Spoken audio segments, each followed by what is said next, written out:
Hey guys, this is Scott Leroy Marketing, and today we're going to show you how you can actually add an iframe onto your Placester website, or basically display another site, whatever that URL might be, on your Placester site as well, without having to redirect them over to the site.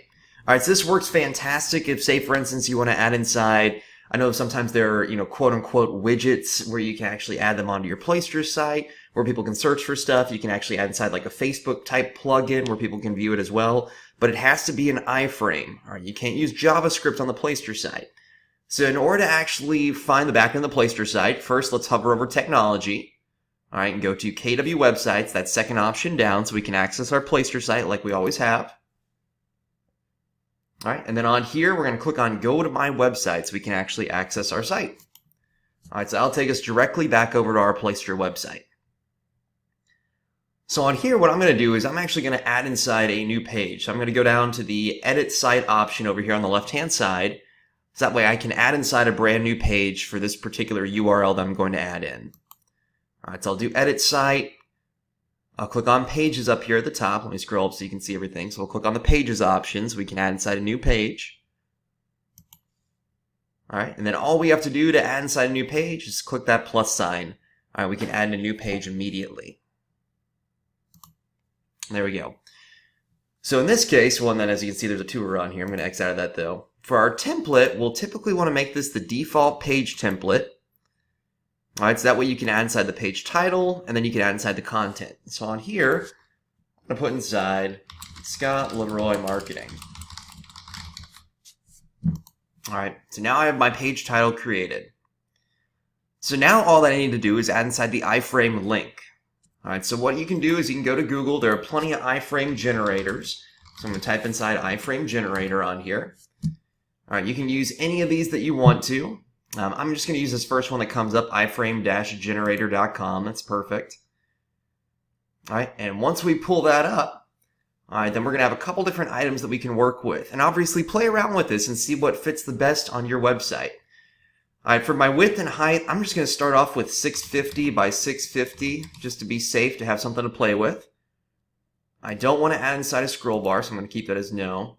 Actually, you know what, I will. I'll add inside a scroll bar, and I don't want a border. Alright, but then I can add inside whatever URL I want to, that I'm actually going to link up this iframe for. So I'm going to add inside my site real quick. Alright, and once we do that, all we have to do is click that generate option. So basically we add inside the width and the height of our iframe. Alright, on here you can add inside any additional item. I always just usually put yes for scroll bar, so I apologize about that mix up in the beginning. I usually put yes just to be safe, and then no for a border. And then I put inside the iframe URL on here. So I'll generate it, and here's the iframe that we can use. Alright, you can always tell it's an iframe because it starts with iframe and it ends with iframe.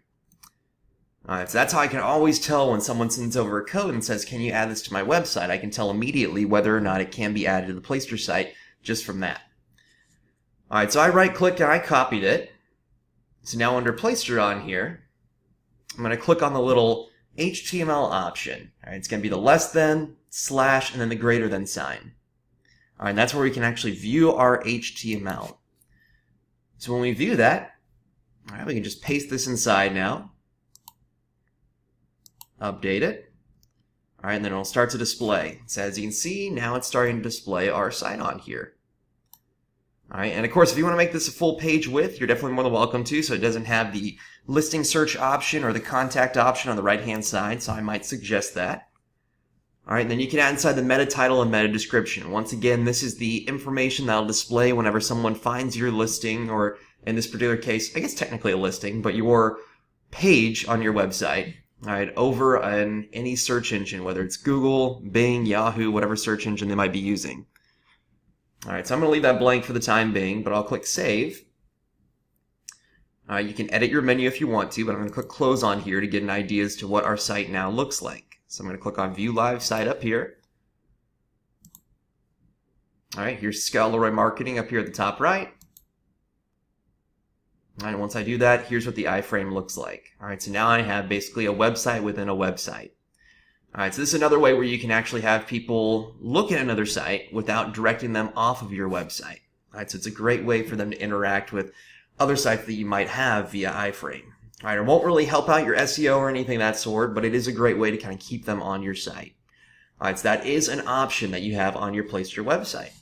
All right, and once again, I just Googled iframe generator, and then of course you can play around with the dimensions on here too. It doesn't have to be 650 by 650. All right, I could have made it a little bit longer in width. All right, but you can do whatever you want to on here. But there you go. So that is your MyKW tip for the day.